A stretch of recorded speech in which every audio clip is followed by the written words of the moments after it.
Hello everyone, welcome to my channel. My name is Siddhant Gupta and today we will discuss about class 10 theorems और उसके अंदर हम पहले triangles की बात करेंगे एंड ट्रायंगल्स के अंदर हम सबसे पहले स्टार्ट कर रहे हैं बीपीटी के बारे में। तो बीपीटी की फुल फॉर्म, सबसे पहले बीपीटी की फुल फॉर्म होती है बेसिक प्रोपोर्शनैलिटी थ्योरम।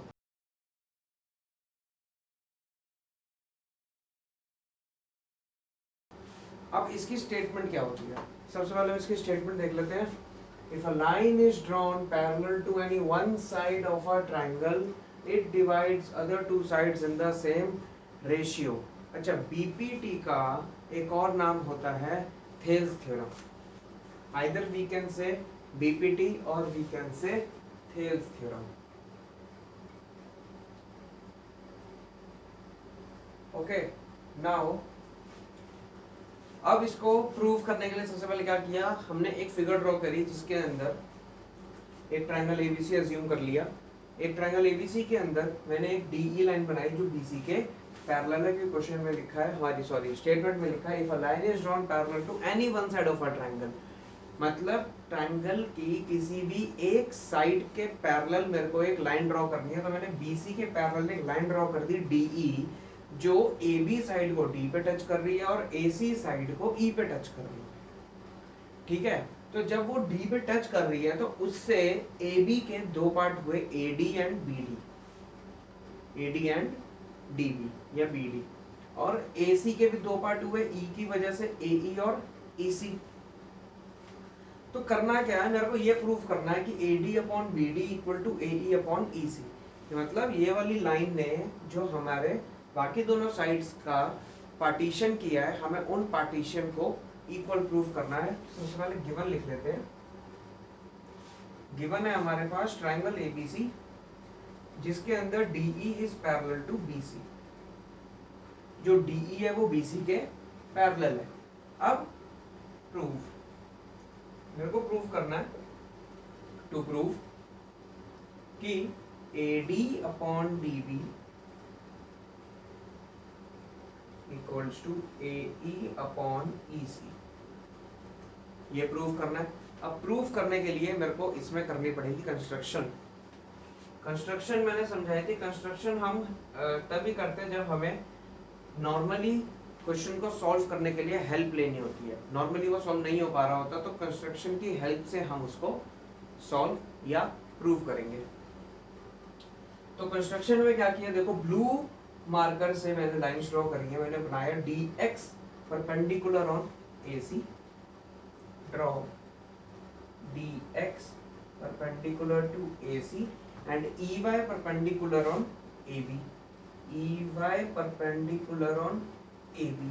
मैंने ये दोनों बनाए और उसके बाद मैंने नीचे ज्वाइन कर दिया, ज्वाइन DC एंड BE। इसके बाद मुझे प्रूफ करना है। तो प्रूफ करने के लिए क्या करेंगे, सबसे पहले एक कॉन्सेप्ट समझ लेते हैं। इस थ्योरम का बेस क्या है। थ्योरम का बेस ये है कि हमें जो भी प्रूफ करना है ना, उससे रिलेटेड हमें ट्रायंगल देखनी पड़ेगी। जैसे यहाँ पर लिखा है AD, तो मैं ये देखूंगा कि AD कौन सी ट्रायंगल में आ रहा है, मैं वो वाली ट्रायंगल का एरिया निकालूंगा। उसके बाद नीचे लिखा है BD, तो मैं उसी की तरह नीचे देखूंगा BD कौन से ट्रायंगल में आ रहा है, मैं उसका एरिया निकालूंगा। सिमिलरली AE और EC के साथ करेंगे। क्लियर। तो अब यहाँ लिखा है AD, तो AD कौन सी ट्रायंगल में है, AD ट्रायंगल ADE में है। तो area of triangle ADE upon BD, BD अब है मेरे पास BDE में और BDC में। तो अब ये कैसे डिसाइड करें कि मैं BDE लूंगा या BDC लूंगा, उसके लिए हम देखेंगे हाइट को।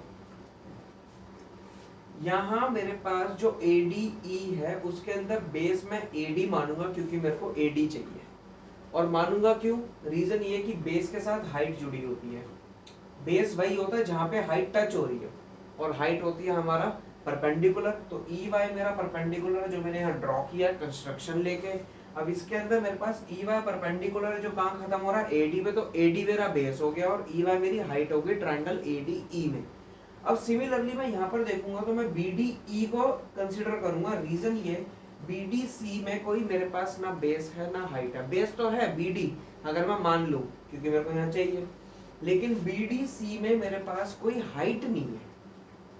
क्लियर? मेरे पास बी डी ई में हाइट है। क्यों? क्योंकि अगर मैं बी डी ई को थोड़ा सा सेपरेट बनाऊंगा तो ये एक ऑब्ट्यूज ट्रायंगल है, ये एक ऑब्ट्यूज एंगल ट्रायंगल है, और ऑब्ट्यूज एंगल ट्रायंगल की हाइट हमेशा बाहर बनती है। अगर मैं इस लाइन को एक्सटेंड कर दूंगा तो ऑब्ट्यूज एंगल ट्रायंगल की हाइट हमेशा ट्रायंगल के बाहर बनती है। एक्यूट एंगल ट्रायंगल की जो ऑल्टीट्यूड या हाइट या परपेंडिकुलर हम कुछ भी नाम देते हैं, वो ट्रायंगल के अंदर बनती है। राइट एंगल ट्रायंगल की ऑन द साइड होती है। इसलिए मैं बी डी ई को कंसिडर करूंगा rather than B D C को। ठीक है, तो अब मैं यहाँ पर ट्रायंगल लिख देता हूँ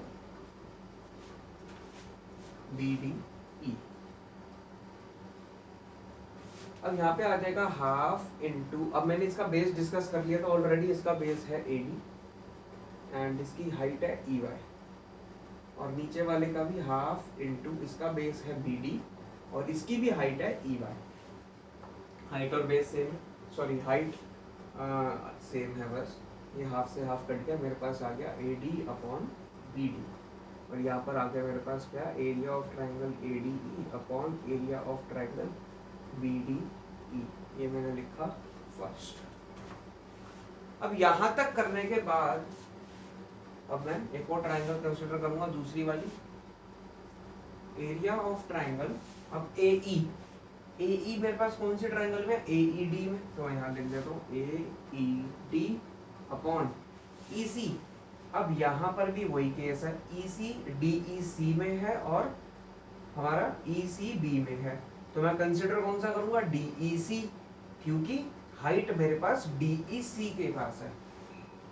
area of triangle D E C, तो हाफ इनटू इसका बेस हो गया ए ई, इसकी हाइट हो गई डी एक्स, और नीचे हाफ इनटू यहाँ पर E C into D X, D X से डी एक्स कट गया, हाफ से हाफ कट गया, मेरे पास बचा area of triangle A E D upon area of triangle D E C is equal to A E upon E C. इसको लिख लिया मैंने सेकेंड। इसके बाद थर्ड और फाइनल पॉइंट है, करना क्या है, इन दोनों ट्राइंगल्स को देखो, जो बी डी ई मैंने लिया था ऊपर और जो मैंने नीचे डी ई सी लिया है, इसे मैं एक फिगर बनाता हूँ यहाँ पे। ये मेरी दो पैरेलल लाइन है, डी ई और बी सी। मेरे पास एक ट्राइंगल है बी डी ई, ये वाली जो मैंने बी डी ई बनाई है, और मेरे पास एक ट्राइंगल है डी ई सी, डी ई सी ये वाली। तो ये दोनों ट्राइंगल सेम पैरेलल लाइंस के बीच में और सेम बेस डीई के अंडर आते हैं, डीई पे बने हुए हैं, सेम बेस और सेम पैरेलल लाइन डीई और बीसी। तो 9th क्लास के एक चैप्टर था area of parallelograms and triangles, उसमें एक थ्योरम थी कि triangles on the same base and between same parallel lines are equal in area. तो हम क्या करेंगे, इसको कंसीडर करते हैं इस वाली थ्योरम को, तो हम यहाँ लिख देंगे कि area of triangle DE C DE B, sorry यहाँ पर डी नहीं सही से ये रहा, BDE is equal to area of triangle DEC. Reason, triangles on same base and between same parallel lines are equal in area. इसको करने के बाद इसको मैंने लिख दिया थर्ड पॉइंट। अब करेंगे क्या, मैं या तो इस थर्ड पॉइंट को फर्स्ट में यूज करूंगा या सेकंड में यूज करूंगा, किसी भी एक में यूज कर दो, बात एक ही है। डिसाइड कर लेना हमेशा कि किसको यूज करना और कहाँ यूज करना है। मैं फर्स्ट में यूज कर रहा हूँ, ठीक है। तो मैं सेकंड पॉइंट से मिटा रहा हूँ यहाँ पे, और ये फिगर को हटा देता हूँ, इसका यूज नहीं है, समझा दिया। तो फर्स्ट पॉइंट था मेरे पास area of ADE upon BDE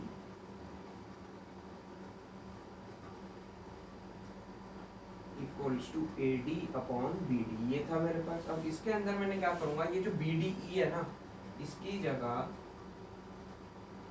DEC लिख दूंगा।